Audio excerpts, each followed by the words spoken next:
ہونا چاہیے. اور اسلام کیا ہے؟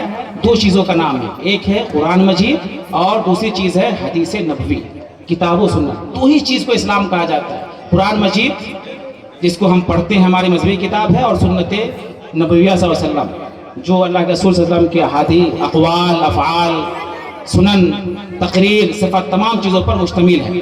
تو ہمیں ہر لمحہ دیکھنا ہے، ہم جو کچھ بھی کریں، جو کچھ بھی بولیں، جو کچھ بھی زندگی میں انجام دیں، اس سے ہمیں پہلے خود پتہ کر لینا ہے کہ یہ اسلام کے مطابق ہے یا نہیں. اور اگر معلوم نہیں ہے تو علماء سے پوچھ لینا. فَاسْأَلُوا أَهْلَ الذِّكْرِ إِن كُنتُمْ لَا تَعْلَمُونَ. قرآن مجید میں اللہ نے فرمایا کہ اے مسلمانوں، اگر کسی مسئلہ میں، زندگی کے کسی بھی ضرورت میں اگر تمہیں شریعت کا حکم نہیں معلوم ہے یا شریعت کا موقف نہیں معلوم ہے تو پوچھ لو، علماء سے پوچھ لو. ہر محلے میں عالم موجود ہے، امام صاحب ہیں، مدرس ہیں. فون کا زمانہ ہے، یا آج کل یوٹیوب میں بھی بہت ساری تقریریں ہیں، نیٹ پہ بہت ساری چیزیں ہیں، آپ استفادہ کر سکتے. بہرحال تو جنازہ میں ایک اہم مسئلہ ہے کہ جب بھی کسی کی موت ہو جائے فوراً دفنانے کی کوشش ہونی چاہیے. فوراً ہی سنت ہے.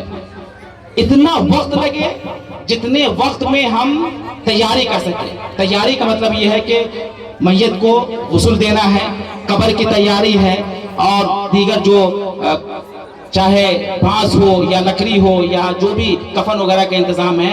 تو ضروریات کے انتظام میں جتنا وقت لگے اسی قدر ہمیں تاخیر کرنی ہے. اس سے زیادہ تاخیر کرنا سنت کے خلاف ہے. اللہ کے رسول صلی اللہ علیہ وسلم کی حدیث ہے کہ اذا مات احدکم فلا تحبسوه. اے ایمان والو، مسلمانوں، جب کسی کی موت ہو جائے تو اس کو روک کر کے مت رکھو.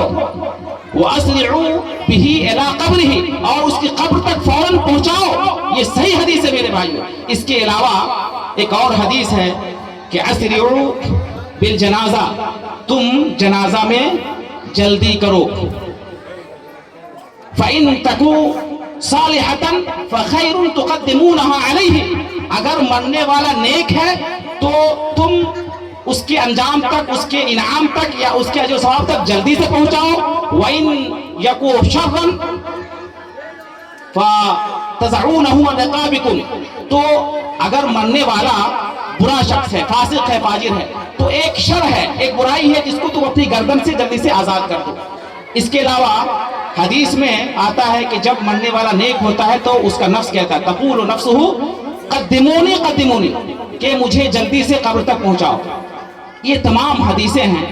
ان سے پتہ چلتا ہے کہ دفنانے میں کوئی تاخیر نہیں ہونی چاہیے، کوئی بھی تاخیر نہیں ہونی چاہیے. لیکن افسوس کی بات یہ ہے کہ اب یہ ایک فیشن ہو گیا ہے اور یہ ایک سسٹم بن گیا ہے، اور اس کو لوگ کامیابی سمجھتے ہیں. دلی سے، ممبئی سے، حیدرآباد سے فلائٹ سے آتے ہیں. ٹھیک ہے، اگر چند گھنٹے کی دیری ہوتی ہے، علماء کرام کہتے ہیں کہ چند گھنٹے کی دیری ہو، چند گھنٹے کی بات کرنا ہے، ایک دن نہیں. ایک دن میں 24 گھنٹے ہوتے ہیں، 24 گھنٹے انتظار نہیں کرنا. اگر چند گھنٹے کی دیری ہو رہی ہے، اور ایسا ہو سکتا ہے کہ ممبئی سے آدمی 2-3 گھنٹے میں پہنچا، ایسا ہوتا بھی ہے. دلی سے پہنچا، الحمدللہ یہاں پہ اب دربھنگا ایئرپورٹ کا انتظام ہے تو کوئی اس میں دقت بھی نہیں ہے. تو اگر چند گھنٹے کی دیری ہو رہی ہے تو کوئی حرج کی بات نہیں. لیکن ایک دن، 2 دن، یہ مکمل طریقے سے گھر والوں کو پریشانی میں ڈالنا ہے، سنت کی خلاف ورزی ہے. اور کئی سنتیں ہیں ان کو گویا کہ مردہ کر دینا ہے یا ان کو ختم کر دینا ہے. آپ خود دیکھیں، میت کو تاخیر دفنانے کے کئی نقصانات ہوتے ہیں. پہلا نقصان یہ ہے کہ سنت کی خلاف ورزی ہوتی ہے. دوسرا نقصان یہ ہے کہ ایک سنت ہے کہ اگر کسی کا جنازہ چھوٹ جاتا ہے تو وہ مرنے کے بعد قبر پہ جا کر کے، دفنانے کے بعد قبر پہ جا کر کے نماز پڑھے. اللہ کے رسول صلی اللہ علیہ وسلم کے زمانے میں ایک شخص مسجد نبی میں جھاڑو دیتا تھا.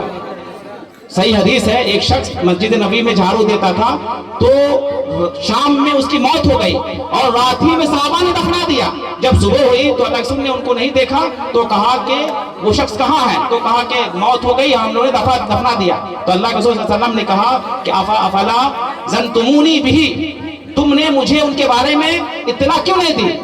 تو صحابہ نے کہا کہ ہم نہیں چاہتے تھے کہ آپ کو بیدار کرے یا آپ کو پریشانی میں ڈالے. تو آپ نے کہا کہ دلونی علی قبرہ اس کی قبر بتاؤ. چنانچہ آپ وہاں گئے فصلی علی قبر ہی, اور قبر پہ جا کے نماز جنازہ پڑھے. تو یہ سنت ہے, یعنی دفنانے کے بعد جو رشتہ دار رہ جاتے ہیں, سفر میں ہیں, نہیں آپ پہنچ پائے یا بعد میں آئے, تو ان کو چاہیے کہ جائے اور قبر پر باضابطہ قبر پہ جائے اور قبر کو سامنے رکھ کر کے نماز پڑھے. یہ سنت ہے میرے بھائیو. یہ سنت ختم ہو رہی ہے, مردہ ہو رہی ہے. تو ایک تو سنت اخلافوں سے ہو رہی ہے, تاخیر سے دفنانے سے, اور ایک دوسری جو سنت ہے وہ ختم ہو رہی ہے. اور تیسرا ایک بڑا نقصان یہ ہے کہ جتنی دیر میت گھر میں رہے گی تمام گھر کے لوگوں کو پریشانی ہوگی, اور یہ جسمانی طور پر, عقلی طور پر اور ہر اعتبار سے نقصان دہ ہے. آپ خود سوچئے, اگر میت 2 دن گھر میں ہے تو 2 دن تک گھر والے کھانا نہیں کھائیں, آپ رشتہ دار لاکھ کھلائیں گے نہیں کھائیں گے. اس سے ہو سکتا ہے کہ بہت سارے بیمار ہو, بوڑھے لوگ ہوں, بیمار ہو, وہ اگر وقت پہ کھانا نہیں کھائیں گے تو بیماری میں اضافہ ہو جائے گا. بلکہ ایک میت ہو گئی اور بیماری کو ایک دوسری میت ہونے والی ہو, تو اسلام اپنے آپ کو ہلاکت میں ڈالنے سے منع کرتا ہے. تو جتنی جلد اگر آپ میت کی تدفین کر دیں گے تو گھر والے سکون کی سانس لیں گے, راحت کی سانس لیں گے, اور غم بھی ختم ہو جائے گا. جس قدر میت گھر میں رہتی ہے اسی قدر ٹینشن ہوتا رہتا ہے, درد ہوتا رہتا ہے, اور آدمی آہو بکا کرتا رہتا ہے. تو یہ سب نقصانات ہیں. تو ہمیں اس سلسلے میں بھی توجہ دینے کی ضرورت ہے. علامہ البانی رحمۃ اللہ علیہ, وہ آپ لوگ جانتے ہوں گے, اس زمانے کے محدث مانے جاتے. 1999 میں ان کی وفات ہوئی. انہوں نے وصیت کی تھی, محدث مانا جاتا ہے, یعنی حدیث صحیح ہے یا ضعیف ہے اس کا فیصلہ کرنے والے علامہ البانی رحمۃ اللہ علیہ. لوگ انہی کا حکم پیش کرتے ہیں, انہی سے رجوع کرتے ہیں. تو جب ان کی وفات ہو گئی, انہوں نے وصیت کی تھی کہ میری تدفین بہت جلدی ہو جانی چاہیے. تو مغرب سے پہلے وفات ہوئی اور عشاء کے وقت دفن کر دیا گیا. 2-3 گھنٹے میں دفن کر دیا گیا. اللہ اکبر. ان کے بیٹے جنازہ میں شریک نہیں ہو سکے, حالانکہ قریب میں تھے, آ سکتے تھے,